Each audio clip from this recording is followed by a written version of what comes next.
खुदा की तरफ से कोई पैगाम लाए हो। जिब्राइल कहते हैं आज मैं खुदा की तरफ से पैगाम तो लाया हूँ लेकिन आपके लिए नहीं लाया। खुदा की तरफ से पैगाम सैयदा के लिए है, बीवी सैयदा के लिए पैगाम आया है। रसूल पूछते हैं कि भाई क्या पैगाम आया है। जिब्राइल कहते हैं कि जनाब सैयदा खुदा ने ये पैगाम भेजा है कि आज जो तलब करना है तलब कर लें। आज जो मांगना है खुदा से मांग लें, खुदा वो हर चीज पूरी कर देगा।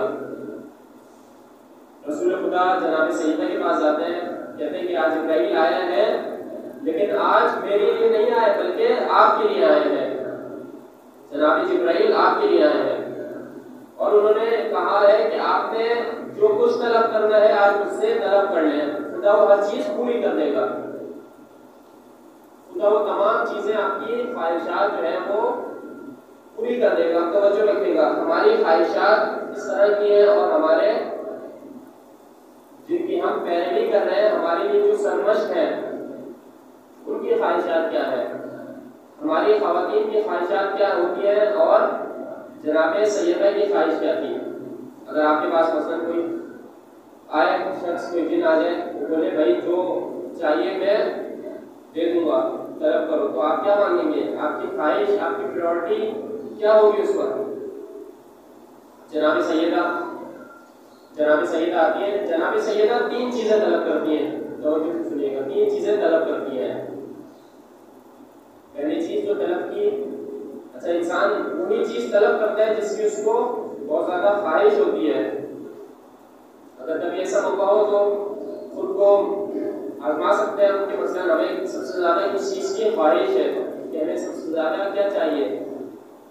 तो जनाब सैयदा तीन चीजें तलब करती हैं।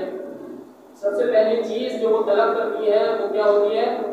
वो कहती है कि जब तक जिंदा हूँ तिलावत कुरान करती रहूँ, जब तक मैं जिंदा हूँ तिलावत कुरान पाक करते रहूँ।